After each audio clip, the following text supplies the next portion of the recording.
মানালির খুব কাছে আছে এক অপূর্ব সুন্দর ওয়াটারফল যোগিনী ফলস। প্রায় ৭,৮৫০ ফিট উচ্চতার এই ওয়াটারফলের চারপাশের পরিবেশ অসাধারণ। অফবিট জায়গায় হওয়ার কারণে প্রকৃতি এখানে আনটাচড। যোগিনী ফলস থেকে এই জল প্রবাহিত হয়ে মিলিত হয় মানালি তথা হিমাচলের সবচেয়ে সুন্দর নদী বিয়াসের সাথে।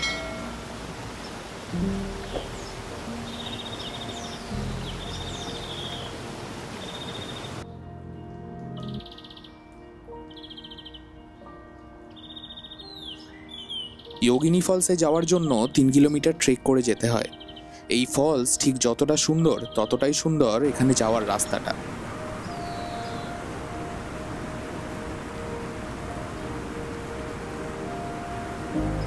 স্বর্গ আমি কখনো দেখিনি, তার অস্তিত্ব আছে কিনা তাও বিতর্কিত।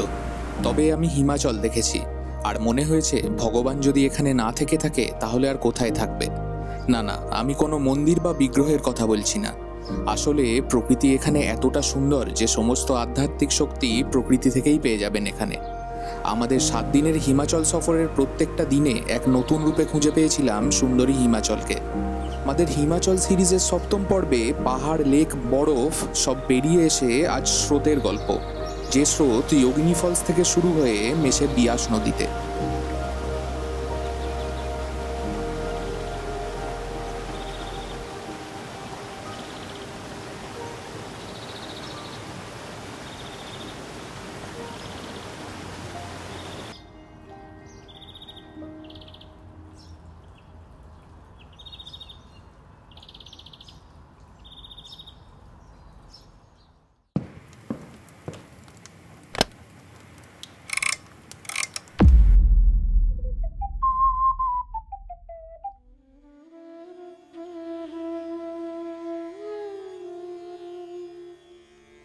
মানালির মল রোড থেকে ৩ কিলোমিটার দূরে বিয়াস নদীর অপর প্রান্তে অবস্থিত বশিষ্ঠ। সপ্তর্ষির অন্যতম মহর্ষি বশিষ্ঠের নামে এই স্থানের নামকরণ হয়। প্রায় ৪,০০০ বছরের পুরনো এই কাঠপাথরে নির্মিত মন্দির ঠিক কতটা সুন্দর তা ভাষায় বর্ণনা করলাম না। যুগে যুগে মানুষ শ্রদ্ধা এবং ভক্তি দিয়েই মন্দির বানিয়েছে। এখানে মোট ৩টি মন্দির আছে। একটি বশিষ্ঠ ঋষির মন্দির, একটি শ্রীরামের এবং একটি শিবের মন্দির।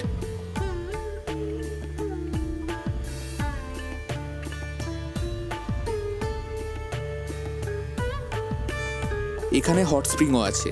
বিশ্বাস করা হয় এখানে স্নান করলে ব্যথা যন্ত্রণা ও চর্মরোগ থেকে মুক্তি মেলে। এই বশিষ্ঠ থেকেই শুরু হয় যোগিনী ফলসের ট্রেক। প্রায় ৩ কিলোমিটার হেঁটে পৌঁছাতে হয় যোগিনী ফলসে। বশিষ্ঠ পৌঁছানোর পর প্রথম কাজ ভালোভাবে ব্রেকফাস্ট করে নেওয়া।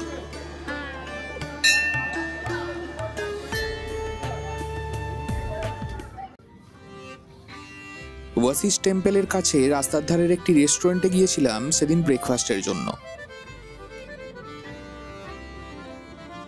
প্রথমে নিয়েছিলাম পাও ভাজি, বাটারে টস করা ৩টে পাও, সাথে ভাজি, একটা গ্রিন চাটনি এবং পেঁয়াজ কুচি দিয়েছে। এটা টেস্ট অসাম ছিল। পাও ভাজি ট্রাই করার পর নিয়েছিলাম ছোলে ভাটুরে। এরকম পারফেক্ট ভাটুরা খুব কম জায়গায় খেয়েছি। খাবার দাবার একেবারে ফ্রেশ, দারুণ টেস্ট। আমি ডেসক্রিপশন বক্সে লোকেশন দিয়ে দেব। যোগিনী ফলস না গিয়ে যদি বশিষ্ঠ সাইট সিন করতেও আসেন তাহলে এখানে খাবার অবশ্যই ট্রাই করবেন। ফলসে যাওয়ার রাস্তাটা দেখে নিন। আমাদের সামনে বশিষ্ঠ টেম্পল। মন্দিরকে ডান হাতে রেখে সোজা চলে এলে এই গলিটা দেখতে পাবেন। এটাই যোগিনী ফলসে যাওয়ার রাস্তা। কোনো রকম কনফিউশন হলে স্থানীয় মানুষদের কাছে জেনে নিতে পারেন।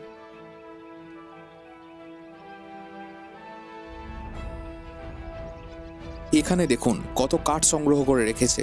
হিমাচলের স্থানীয় মানুষ বছরের বিশেষ বিশেষ সময়ে কাঠ সংগ্রহ করে বাড়িতে মজুদ রাখেন। শীতে সেই কাঠ জ্বালিয়েই ঠান্ডার সাথে মোকাবিলা করা হয়।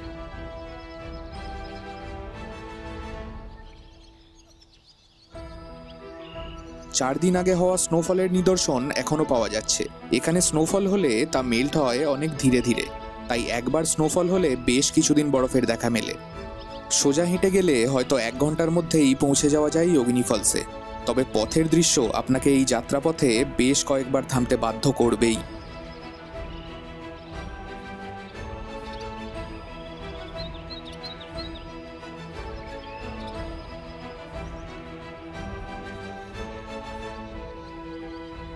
কিছু দূর গিয়ে এই রেস্টুরেন্টটা চোখে পড়ল, একদম ট্র্যাডিশনাল হিমাচলি আদলে তৈরি।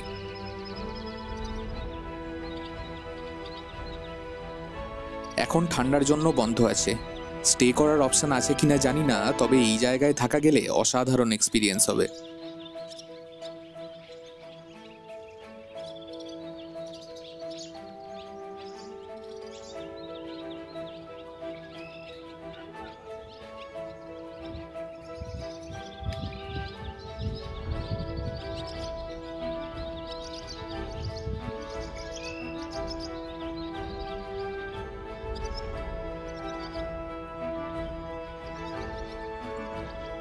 কিছুটা রাস্তা পেরিয়ে আসার পর আশপাশে শুধু নিবিড় প্রকৃতিকে সাথে পাবেন। প্রকৃতি এখানে উন্মুক্ত, আনকোড়া। মানুষের নিষ্ঠুর হাত এখনো এই এলাকার সৌন্দর্যকে নষ্ট করতে পারেনি।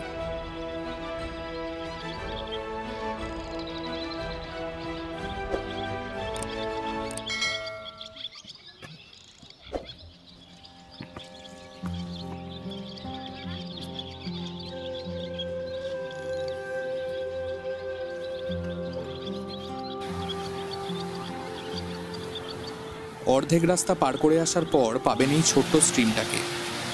হয়তো যোগিনী থেকেই কোনো এক চঞ্চল জলের ধারা মূল স্রোত থেকে বিমুখ হয়ে এই দিকে বয়ে চলে এসেছে।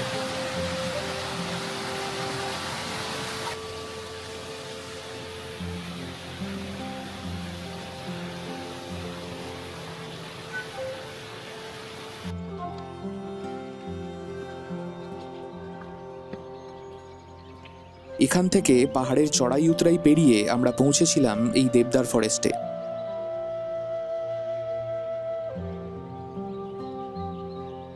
এই ঘন দেবদারের জঙ্গলে ঠিক এতটাই শান্তি বিরাজ করে যে মাত্র কয়েক পলকের বিশ্রামেই আপনার সমস্ত পথশ্রম লাঘব হয়ে যাবে।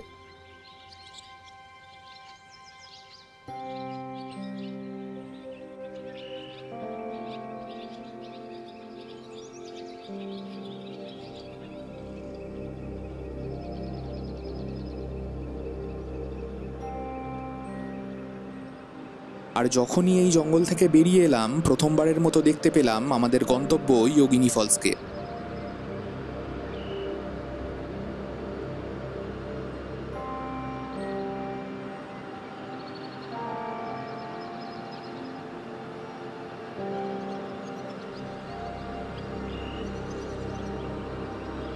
এখান পর্যন্ত ট্রেকটা অনেকটা ইজি ছিল, কিন্তু এর পরের পথ যথেষ্ট কঠিন। আমি যে পাহাড়টায় দাঁড়িয়ে আছি আর এই সামনের পাহাড়, এই দুটোর মাঝে একটা নদী আছে, সেটা ক্রস করতে হবে। তারপর পাথরের সিঁড়ি দিয়ে এরকম খাড়া চড়াই। টানা 20 মিনিট এই খাড়া পাথরের সিঁড়ি চড়তে হবে। বয়স্ক এবং যাদের কোমর বা হাঁটুর সমস্যা আছে তাদের জন্য একদমই রেকমেন্ডেড নয়।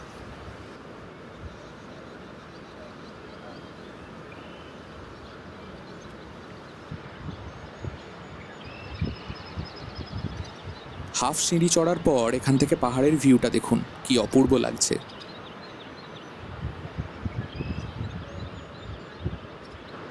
গুগল ম্যাপস বা স্থানীয় মানুষ এই ট্রেকটাকে যতটা ইজি বলেন, এটা ততটা সহজ না। তবে এখানে পৌঁছে যা পাবেন তা ভাষায় বর্ণনা সম্ভব নয়।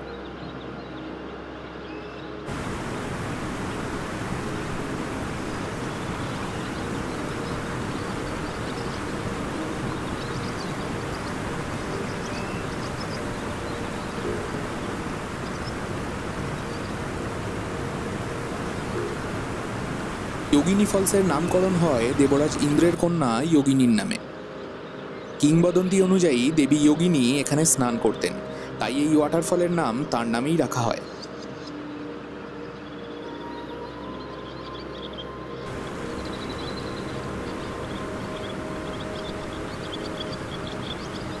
প্রায় ৭,৮৫০ ফিট উচ্চতা থেকে পতিত এই জলরাশি কিছু দূর গিয়ে মিলিত হয় বিয়াস নদীর সাথে।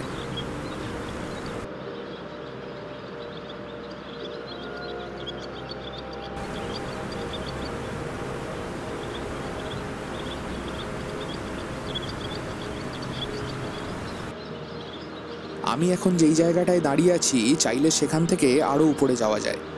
উপর থেকে ভিউ আরও সুন্দর, তবে সেদিন বৃষ্টির কারণে আমরা আর উপরে যেতে পারিনি।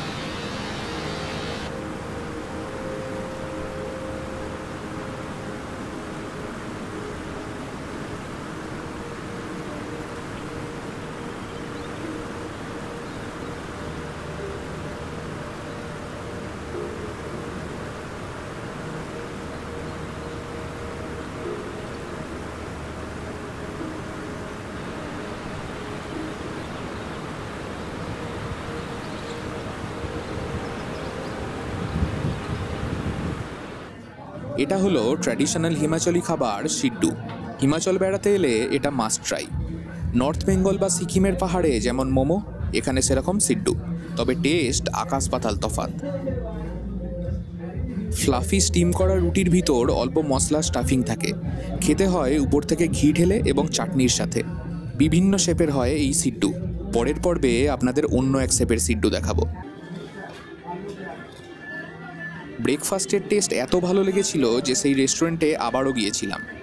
এবারে ট্রাই করেছিলাম সিঙ্গাড়া চাটনি এবং সাথে পানিপুরি। টেস্ট যথারীতি দারুণ ছিল।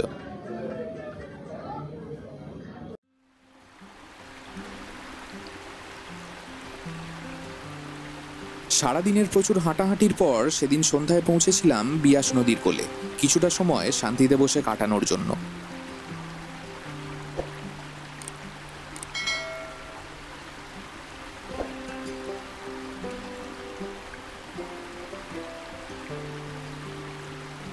প্রতিদিনই হোটেলের ব্যালকনি থেকে এই নদী এবং আশপাশের পাহাড় দেখছি, তবু এক মুহূর্তের জন্য চোখ সরাতে ইচ্ছে করছে না।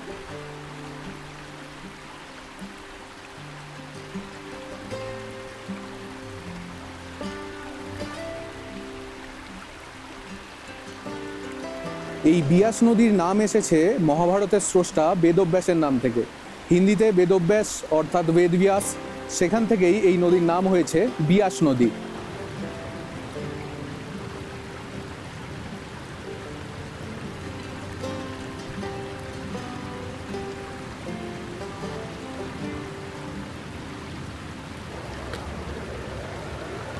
নদীর পাড়ে ভুট্টা বিক্রি হচ্ছে। এখানের ভুট্টা খুব খুব মিষ্টি, এলে অবশ্যই ট্রাই করবেন।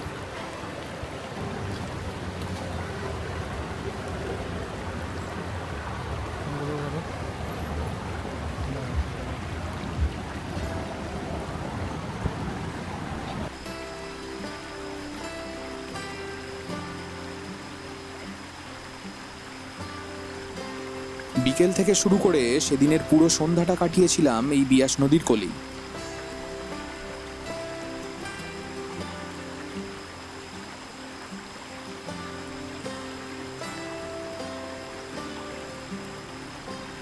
পাহাড়ের উপর থেকে নদী ঠিক যতটা সুন্দর, এই নদীর কোল থেকে আশপাশের পাহাড়, দেবদারের জঙ্গল এবং মানালির ব্যস্ত রাস্তা তার চেয়েও বেশি সুন্দর লেগেছিল সেই সন্ধ্যায়।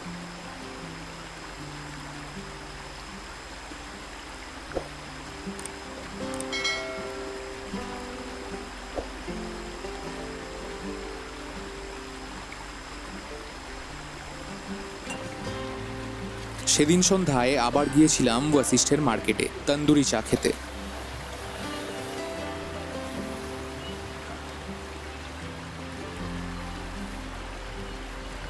এখানে লোকজন চায়ে প্রচুর মিষ্টি খায়, তাই কোথাও চা খেলে আগে থেকে অবশ্যই চিনি কম দিতে বলবেন।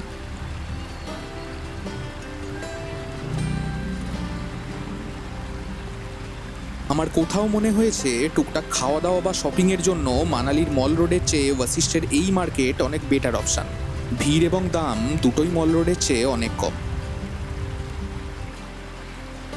ডিনারে জোম্যাটো থেকে চিকেন বিরিয়ানি অর্ডার করে নিয়েছি। রাত 12টা পর্যন্ত ডেলিভারি ওপেন থাকে। আজকেই মানালিতে শেষ রাত। হোটেলের এক্সপিরিয়েন্স খুব ভালো হয়েছে আমাদের। আমি এই হোটেলের ডিটেল ভিডিও আর এই সিরিজের আগের এপিসোডগুলোর লিঙ্ক ডেসক্রিপশানে দিয়ে দেবো। রাত্রে হোটেলের ব্যালকনি থেকে মানালি শহর আজ আরও সুন্দর লাগছে। 4 রাত্রি ধরে এই একই দৃশ্য দেখছি, তাও পুরনো হচ্ছে না। আজকের পর্ব কেমন লাগলো তা কমেন্টে অবশ্যই জানাবেন। ভিডিও ভালো লাগলে লাইক করুন, আপনার পরিচিতদের সাথে শেয়ার করুন, চ্যানেলটা অবশ্যই সাবস্ক্রাইব করে দেবেন। আমি দ্য ফ্লপ এক্সপ্লোরার সিমলা ভ্রমণের গল্প নিয়ে ফিরে আসছি পরের পর্বে।